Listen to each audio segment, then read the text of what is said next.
محمد اکرم آوان مد ذلہ العالی دارالعرفان منارہ ضلع چکوال میں سال ہا سال سے قرآن و حدیث کے اوپر خطابات کر رہے ہیں اور سلسلہ نقشبندیہ اویسیہ کے مطابق لوگوں کو ذکر الہی کی تربیت دے رہے ہیں۔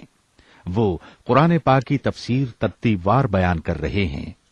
تفسیر قرآن کو وہ موجودہ ملکی اور بین الاقوامی حالات کے مطابق بیان کرتے ہیں۔ موٹر وے سے کلر کہار کے انٹرچینج سے نکلتے ہوئے کلر کہار کی جھیل سے ہوتے ہوئے ایک پہاڑی ہے جہاں پر حضرت عبد القادر جیلانی المعروف غوث پاک کے پوتا مبارک کا مزار ہے جو موروں والی سرکار کے نام سے مشہور ہے۔ وہاں سے ہوتے ہوئے میانی، بوچھال اور نورپور سے گزرتے ہوئے دارالعرفان منارہ پہنچ سکتے ہیں۔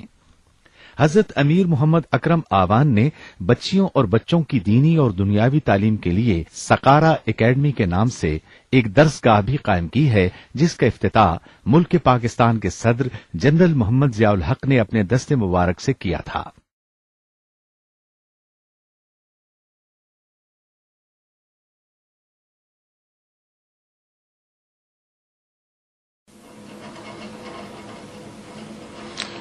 الحمد للہ رب العالمین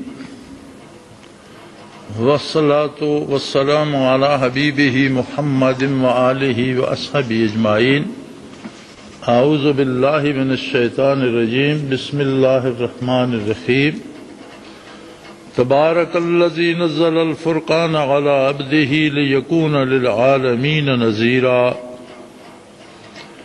الذي له ملك السماوات والأرض ولم يتخذ ولدا ولم يكن له شريك في الملك وخلق كل شيء فقدره تقديرا۔ اللهم سبحانك لا علم لنا إلا ما علمتنا إنك أنت العليم الحكيم۔ مولاي صل وسلم دائما أبدا على حبيبك من زانت به الأسر۔ 18ویں پارے میں سورہ فرقان ان آیات کریمہ سے شروع ہو رہی ہے۔ ارشاد باری تعالی ہے کہ وہ اللہ عز و جل بہت ہی بڑی برکات کا مالک ہے، بہت برکت والا ہے، جس نے نزل الفرقان ایک ایسی کتاب نازل فرمائی جس نے سچ اور جھوٹ، حق اور باطل کے درمیان فرق واضح کر دیا، الگ الگ کر دیا حق کو اور باطل کو، رات اور دن کی طرح سچ اور جھوٹ کو الگ الگ کر دیا۔ علی عبدہ ہی، اپنے محبوب بندے پر۔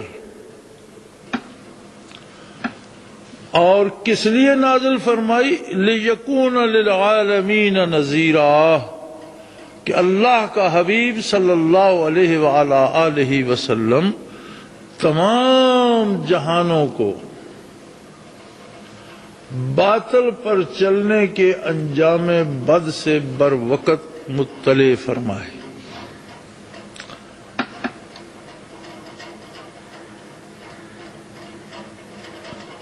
ہمارے اردو ترجمہ کرنے والے بڑے بے نیاز لوگ ہیں اور جو جی میں آتا ہے لکھ دیتے ہیں۔ اکثر نذیر کا ترجمہ ڈرانے والا لکھتے ہیں۔ یہاں اس قرآن حکیم میں لکھا ہے اپنے بندے پر قرآن نازل فرمایا تاکہ اہل حال کو ہدایت کرے۔ پتہ نہیں یہ ترجمہ انہوں نے کہاں سے لیا اور کس لفظ کا ہے۔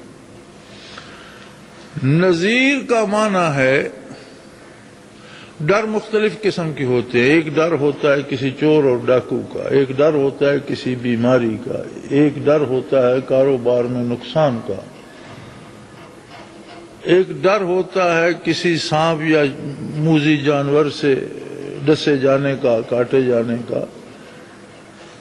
نذیر کا مطلب یہ ہے کہ آپ اگر کوئی ایسی چیز کھا رہے ہیں جس سے آپ بیمار ہو سکتے ہیں اور کوئی جاننے والا آپ کو یہ بتاتا ہے کہ بھئی اس موسم یہ چیز جو کھا رہے ہو اس سے آپ کو ہیضہ ہو جائے گا، یعنی جو کچھ آپ کر رہے ہیں اگر وہ غلط ہے تو اس کا نتیجہ کیا ہوگا، اس سے جو بر وقت اطلاع دی جاتی ہے اسے کہتے ہیں نذیر۔ نبی اکرم صلی اللہ علیہ وسلم کا منصب عالی یہ ہے کہ روئے زمین پر انسان جب ظلم کرتا ہے، اللہ کی ناشکری کرتا ہے، اس کی اطاعت نہیں کرتا، اس کو نہیں مانتا، تو اس کفر اور ظلم کے نتیجے میں اس پر جو دنیا میں زوال اور تباہی آئے گی، اور جو اس کے بعد ابدی زندگی میں جو اس کے پریشانیاں اور مصیبتیں اور عذاب الہی آنے والے ہیں، ان سے حضور بر وقت مطلع فرما دیتے ہیں کہ ابھی سے توبہ کر لو، ابھی سے باز آ جاؤ، جو کچھ تم کر رہے ہو اس کے نتیجے میں تم تباہ ہو جاؤ۔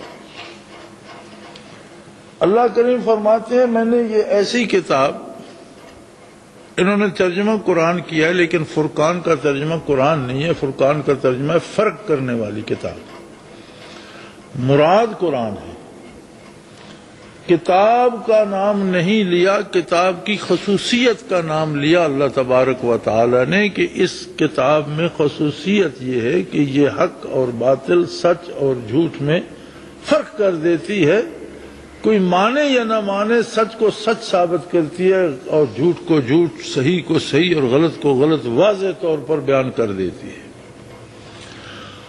اور یہ نازل فرمائی گئی کہ للعالمین، ایک جہان نہیں جتنے جہان ہیں، عالمین ایسا لفظ ہے کہ اللہ کے سوا اس میں ساری کائنات آ جاتی ہے۔ حضور صلی اللہ علیہ وسلم کا منصب عالی یہ ہے کہ ساری کائنات کو اللہ سے دوری کے انجام بد سے بر وقت مطلع فرمائے۔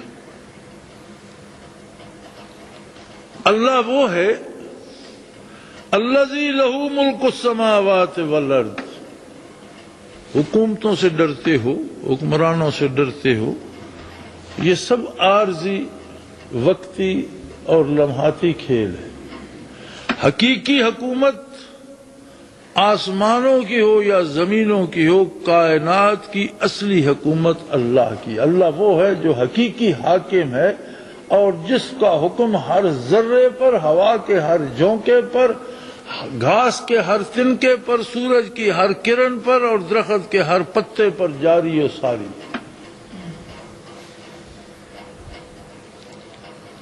برائے نام اور چھوٹے چھوٹے حکمرانوں سے ڈرتے ہو، ان کی اطاعت کرتے ہو، اور جس کی ساری سلطنت ہے اس سے ڈرنا نہیں چاہیے، اس کی اطاعت نہیں کرنا چاہیے۔ اور پھر فرمایا وَلَمْ يَتَّخِذْ وَلَدًا، اس کا کوئی بیٹا نہیں ہے۔ یہود عزیر علیہ السلام، عزیر ابن، قالت الیہود عزیر ابن اللہ، یہودیوں نے کہا حضرت عزیر علیہ السلام اللہ کے بیٹے ہیں۔ وقالت النصارى المسیح ابن اللہ، اور نصرانیوں نے کہا کہ عیسیٰ علیہ السلام اللہ کے بیٹے ہیں۔ فرماتا ہے میرا کوئی بیٹا نہیں، اس لیے کہ اس جیسا کوئی دوسرا ہو ہی نہیں سکتا، وہ اکیلا واحد ہے، لا شریک ہے۔ بیٹا باپ کی جنس سے ہوتا ہے، اس کی ذات سے ہوتا ہے، اس جیسا ہوتا ہے۔ انسان کا بیٹا انسان، ہاتھی کا بیٹا ہاتھی، پرندے کا بیٹا پرندہ، وہی خصوصیات اس میں ہوتی ہیں۔ معبود برحق کا بیٹا ہوتا تو وہ بھی دوسرا معبود ہوتا۔ لم یتخذ ولدا وَلَمْ يَكُنْ لَهُ شَرِيكٌ فِي الْمُلْكِ، نہ اس کا کوئی بیٹا ہے اور نہ اس کی شہنشاہیت میں کسی کی شراکت ہے، اس کی حکومت میں کسی کا دخل نہیں، وہ اکیلا حکمران ہے سارے جہانوں کا۔ وَخَلَقَ كُلَّ شَيْءٍ، ہر چیز کو اس نے پیدا کیا ہے، زمینوں کو، آسمانوں کو، سورج کو، چاند کو، ستاروں کو، ہواؤں کو، بارشوں کو، بادلوں کو، سمندروں کو۔ جو چیز ہم جانتے ہیں اسے، جو چیزیں ہم نہیں جانتے اسے، فرشتوں کو، جنوں کو، انسانوں کو، ہر شے کو، ہر ذرے کو پیدا اس نے کیا ہے۔ فَقَدَّرَهُ تَقْدِيرًا، اور ہر ایک کے لیے اس نے ایک اندازہ مقرر کر دیا، کوئی اس اندازے سے باہر نہیں جا سکتا۔ کسی کے پاس حکومت ہے تو اس کا بھی ایک وقت خاتمے کا ہے، کسی کے پاس اقتدار ہے اس کا بھی ایک وقت خاتمے کا ہے، جس کے پاس زندگی ہے اس کے خاتمے کا بھی ایک وقت ہے، جس کے پاس صحت ہے اس کے جانے کا بھی ایک وقت ہے، جس کے پاس دولت ہے اسے بھی چھوڑ کر ایک وقت جانا ہے، اور پتہ نہیں کفن بھی اسے نصیب ہوگا یا نہیں۔ 2 گز زمین بھی نصیب ہوگی یا نہیں۔ ہر کام کے لیے اس نے ایک اندازہ فقدرہ تقدیرہ، ایک اندازہ مقرر کر دیا جس میں سے کوئی بھاگ نہیں سکتا۔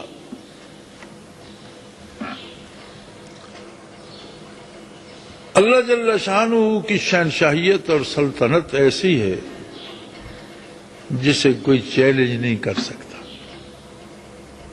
نہ کوئی دوسرا اس جیسا ہے اور نہ اسے کوئی چیلنج کر سکتا ہے۔ قرآن حکیم ایک ایسی کتاب ہے جس میں ساری انسانیت کے لیے پیغام رحمت ہے۔ دنیا کے تمام انسانوں کو خسارے سے بچانے کے لیے آقا نامدار صلی اللہ علیہ وسلم نے محنت فرمائی، اور تب سے قیامت تک جو بھی سچا خادم ہوگا محمد الرسول اللہ صلی اللہ علیہ وسلم کا، اس کی کوشش یہی ہوگی کہ اللہ کا ہر بندہ اس کے عذاب سے بچ جائے۔ اس کا مطلب ہے کہ اسلام نہ ہوئے انسانی سے محبت کرتا ہے، نفرت نہیں کرتا۔ اسلام کسی بندے سے، کسی مذہب سے، کسی عقیدے سے نفرت نہیں کرتا۔ ہاں، اسلام ظلم سے نفرت کرتا ہے اور نفرت سکھاتا ہے، برائی سے نفرت کرتا ہے اور نفرت سکھاتا ہے۔ کسی فرد، کسی قوم، کسی عقیدے یا کسی ایک آدمی سے نفرت نہیں سکھاتا۔ نبی علیہ الصلوۃ والسلام جلوہ افروز تھے۔ ایک صحابی خدمت عالی میں حاضر ہوئے، کھلے کرتے لوگ پہنتے تھے، کھلے بازو ہوتے تھے، تو انہوں نے اپنے کرتے کے بازو سے پرندے کے 2 بچے نکالے، جس طرح لوگ بلبل رکھتے ہیں، طوطے رکھتے ہیں، تیتر رکھتے ہیں۔ اب کسی ایسے جنگلی پرندے کے 2 بچے تھے جو وہ پکڑ لائے اور نبی کریم صلی اللہ علیہ وسلم کو دکھائے اور کہا میں ان کی پرورش کروں گا اور انہیں پالوں گا۔ آپ نے فرمایا تم تو پالو گے، لیکن جس جوڑے کو اللہ نے یہ بچے دیے تھے وہ کتنا بے قرار ہوگا، فوراً جاؤ جہاں سے پکڑ کر لائے ہو وہاں چھوڑ کر آؤ۔ اسلام اور پیغمبر اسلام ہر ایک سے پیار سکھاتے ہیں، جانوروں تک سے پیار سکھاتے ہیں۔ حلال جانور جو اللہ نے انسان کے کھانے کے لیے پیدا کیتے ہیں، حضور اکرم فرماتے ہیں جو پیدا ہی کھانے کے لیے کیے گئے ہیں، حضور فرماتے ہیں کہ حلال جانور کو ذبح کرنے سے پہلے چھری کی دھار بنا لو اور کند چھری سے ذبح نہ کرو کہ اسے تکلیف ہوگی۔ ذبح کرنے کا حق تمہیں اللہ نے دیا ہے، لیکن چھری کی دھار پہلے دیکھ لو، اگر درست نہیں ہے تو اسے درست کر لو کہ جانور کو تکلیف نہ ہو وقت ذبح۔ مدینہ منورہ میں کسی شخص کا ایک اونٹ تھا، بوڑھا ہو گیا، کمزور ہو گیا، مزدوری کرتے کرتے پیٹھ پر زخم پڑ گئے، کام کے قابل نہ رہا، اس نے چھوڑ دیا، آوارہ کر دیا، جدھر جاتا لوگ بھگا دیتے۔ نبی اکرم صلی اللہ علیہ وسلم حجرہ مبارک سے جلوہ افروز ہوئے تو سامنے گلی میں اونٹ کھڑا تھا، گھوڑا گڑ گڑایا۔ اب اللہ جانے اور اللہ کا حبیب جانے کس زبان میں اس نے اپنی داستان علم سنائی۔ حضور وہیں کھڑے رہ گئے، حکم دیا یہ اس کا مالک کون ہے، یہ کس کا اونٹ ہے؟ یا رسول اللہ فلاں آدمی کیا، اسے بلاؤ۔ رحمت عالم صلی اللہ علیہ وآلہ وسلم وہیں جلوہ افروز ہیں، انہیں قدوم مبارک پر کھڑے، فرمایا اس کو بلاؤ۔ اسے بلایا گیا، فرمایا یہ شکایت کر رہا ہے تمہاری، تم نے ساری عمر اس سے مزدوری لی،